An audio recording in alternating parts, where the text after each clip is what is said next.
انما التوبۃ علی اللہ، بے شک اللہ تعالیٰ نے اپنے اوپر لازمی کر لیا ہے کہ اس کی توبہ قبول کرے گا. کس کی؟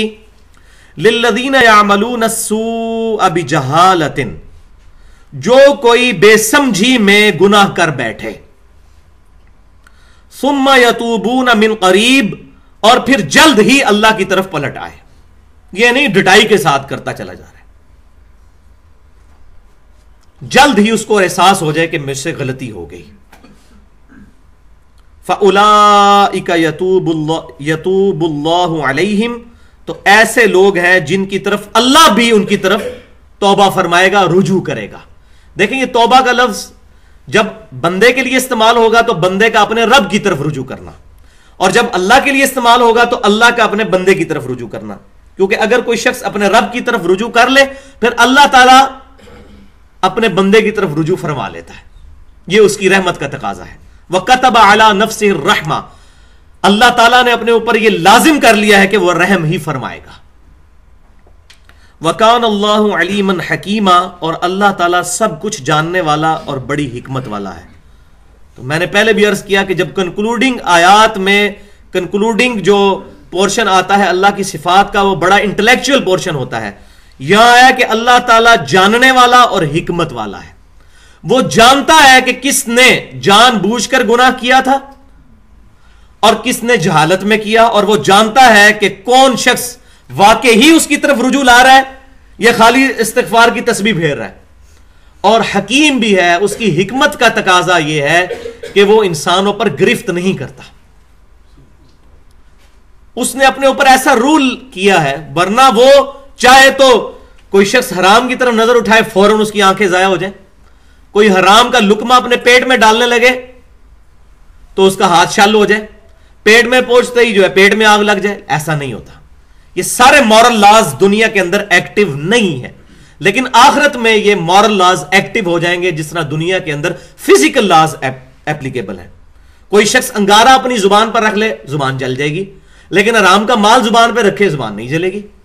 تو دنیا میں فزیکل لاز ایکٹیو ہیں، آگ جلاتی ہے لیکن حرام کا مال نہیں جلاتا. لیکن آخرت میں اخلاقی قوانین، جیسا کہ گزرا پیچھے کہ جو لوگ یتیموں کا مال کھاتے ہیں اپنے پیٹوں میں دوزخ کی آگ بھر رہے ہیں. یہاں تو نہیں آگ فیل ہو رہی، لیکن آخرت میں اللہ تعالیٰ اسی اخلاقی قانون کو ایکٹیو کر دے گا، اور وہی جو کھایا ہوا مال ہے وہ اس کے لیے سزا بن جائے گا، آگ بن جائے گا. وَلِعَوْذُ بِاللَّهِ تَعَالَى. تو اللہ تعالیٰ علم والا اور حکمت والا ہے. تو یہ تو آ گیا توبہ، اور اس کے بعد پھر اس کا سائملٹینیس کنٹراسٹ آ رہا ہے.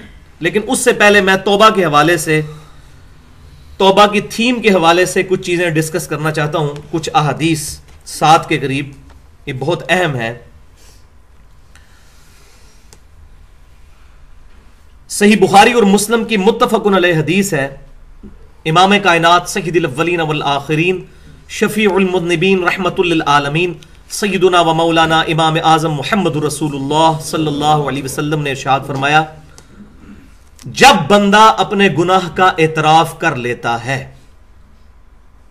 مان لیتا ہے یا اللہ مجھ سے غلطی ہو گئی، اور پھر وہ اپنے رب کی طرف رجوع لاتا ہے تو اللہ بھی اس کی طرف رجوع کر لیتا ہے. سبحان اللہ. اللہ تعالیٰ کتنی محبت فرماتا ہے اپنے بندوں سے، اور کیسی دوستی اور یاری نبھاتا ہے کہ کوئی شخص گناہ کرنے کے بعد اعتراف کر لے. جیسے آدم علیہ السلام نے اپنی اجتہادی غلطی اور لغزش کے اوپر اعتراف کیا تو اللہ تبارک و تعالیٰ نے ان کو کتنا بلند مرتبہ عطا فرمایا. جد الانبیاء ہے، پوری انسانیت ان کی اولاد ہے. اس کے برعکس شیطان نے اپنی غلطی کے اوپر جسٹیفیکیشن دی کہ میں آدم سے بہتر ہوں. اللہ تعالیٰ نے اسے قیامت تک کے لیے مردود کر دیا، بلکہ اللہ کی لعنت کا مستحق ہوا شیطان.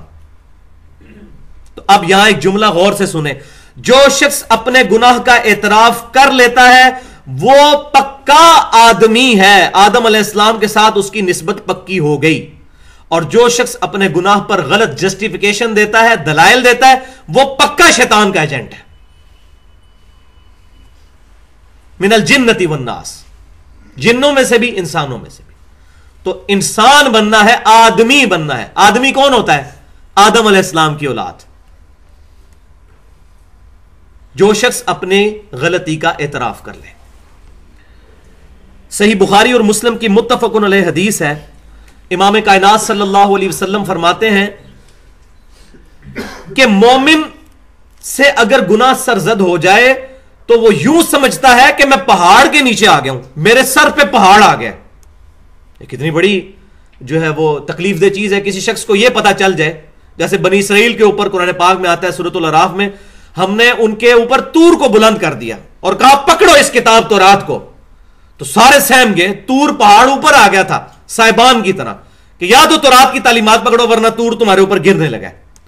تو مومن بھی اسی طرح ہے کہ جس طرح بہت بڑا پہاڑ اس کے سر پر گرنے لگے، اس طرح وہ گناہ کر کے اس کی یہ کنڈیشن ہو جاتی ہے، وہ کانپنے لگ پڑتا ہے. اور فرمایا منافق اور فاسق ایسا ہے کہ وہ بڑے سے بڑا گناہ بھی کر لے، اسی حدیث میں بخاری مسلم کی، وہ بس ایسا ہی ہے جیسے ناک پہ مکھی بیٹھی تھی اڑا دی، اس سے زیادہ اس پر کوئی اس کا اثر نہیں ہوتا. وَلِعَاذُ بِاللَّهِ تَعَالَى. ہمیں اپنی شکل بھی اس آئینے میں دیکھنی ہے. کیا ہمارے ساتھ بھی ایسا ہی ہوتا ہے؟ کیا ہم پر شرمندگی طاری ہوتی ہے یا نہیں؟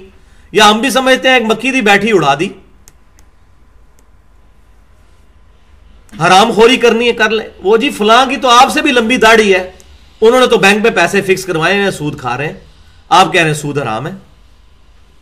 تو بھائیوں، ہم اپنی داڑھیوں اور پگڑیوں اور شلواریں اوپر ٹخنوں سے کر کے عوام کو دھوکہ دے سکتے ہیں، اللہ کو نہیں دھوکہ دے سکتے. یہ ذہن میں رکھیں. دنیا کے قوانین بالکل ڈیفرنٹ ہیں، آخرت کے قوانین بالکل ڈیفرنٹ ہیں. یہاں دنیا میں ہم کر سکتے ہیں، ہمارے چہرے کی نورانیت بھی زائل نہیں ہوگی، شکل دیکھ کے بھی لوگ کہیں گے جی دیکھو جی کتنا نورانی چہرہ ہے، لیکن اللہ تعالیٰ کی بارگاہ میں اس کی مٹی پلید ہونے والی ہے. شکلوں کے اوپر فیصلہ نہیں ہونا. صحیح مسلم کے اندر حدیث ہے کہ اللہ تبارک و تعالیٰ تمہاری شکلوں اور مال کو نہیں دیکھتا، اور ہم یہی دیکھتے ہیں لوگوں کی شکل یہ مال، دو ہی چیزیں. اللہ تعالیٰ تمہاری شکلوں اور مال کو نہیں دیکھتا، تمہارے دلوں اور اعمال کو دیکھتا ہے.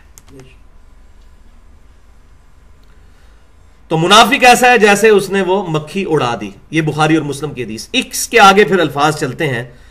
یہ بہت پیاری مثال امام کائنات صلی اللہ علیہ وسلم نے بیان فرمائی کہ جو شخص اللہ کی بارگاہ میں توبہ کرتا ہے اللہ تبارک و تعالیٰ اس سے کتنا خوش ہوتا ہے. اس کو ایک مثال سے صحیح بخاری اور مسلم کی متفق علیہ حدیث میں اس کے ساتھ ہی آپ صلی اللہ علیہ وسلم نے بیان فرمایا. اور مجھے تو بڑی خوشی ہوتی ہے حدیث بیان کر کے بھی اور سن کر بھی، کہ آپ صلی اللہ علیہ وسلم نے فرمایا کہ تم میں سے کوئی شخص ایسا ہو کہ جو شخص کسی جنگل بیابان سے گزر رہا ہو، اس کے پاس ایک سواری ہو جس پر اس کا سارا مال لدا ہوا ہو، جس پر اس کی زندگی ڈیپینڈ کر رہی ہو، پانی کھانا پینا سب کچھ لدا ہوا ہو، اور وہ جنگل میں بیابان کے اندر جہاں کوئی اور نہیں ہے وہ کسی جگہ رک کر تھوڑا سا آرام کرے.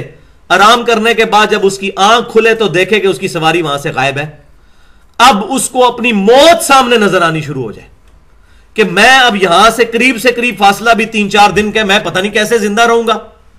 اور اب وہ سر ٹیک لگا کر سر کی اپنی موت کا انتظار کرنے لگ پڑے. اسی دوران اس کی آنکھ لگے اور دوبارہ آنکھ کھلے تو اپنی سواری ساز و سامان سمیت وہیں موجود ہو. اس کو اتنی خوشی ہو کہ وہ اپنے رب کے ساتھ مخاطب ہو، لیکن مخاطب ہونے میں اس کی زبان لڑکھڑا جائے. کہنا تو اس نے یہ ہو کہ اے اللہ میں تیرا بندہ، تو میرا خدا، تو میرا الہ، لیکن اس کی زبان لڑکھڑا جائے، اس کے منہ سے نکل جائے تو میرا بندہ اور میں تیرا رب. جان بوجھ کے نہیں. یہ وہ صوفیاء کی جو شتیہات اس میں سے پکڑتے ہیں وہ بالکل غلط ہے. یا تو وہ کہہ دیں کہ ان کی زبان لڑکھڑا گئی تھی، لیکن یہ تو ڈیفینڈ کرتے ہیں، تو کہیں کہ یہ کلمہ کفر ہے لیکن زبان لڑکھڑا گئی، لیکن یہ بھی نہیں کہتے. وہ کہتے ہیں چشتی رسول اللہ کہا تو کیا ہو گیا، یہ معرفت کی بات ہے. تو اس حدیث سے وہ شتیہات صوفیاء کی ثابت کرتے ہیں، ان الحق اور اس طرح کی چیزیں. یہ میں آپ کو اس لیے بتا رہا ہوں آپ ایجوکیٹ ہوں کہ وہ باطل نظریات بھی احادیث کو کس طریقے سے اپنا عملی جامہ پہنانے کی کوشش کرتے ہیں. یہ تو ایک مثال تھی. کیا کسی صحابی کے ساتھ یہ معاملہ ہوا، کسی تابعی تبع تابعی کے ساتھ؟ تو یہ ایک مثال تھی سمجھانے کے لیے. تو اللہ تبارک و تعالیٰ کو اس شخص سے بھی زیادہ خوشی ہوتی ہے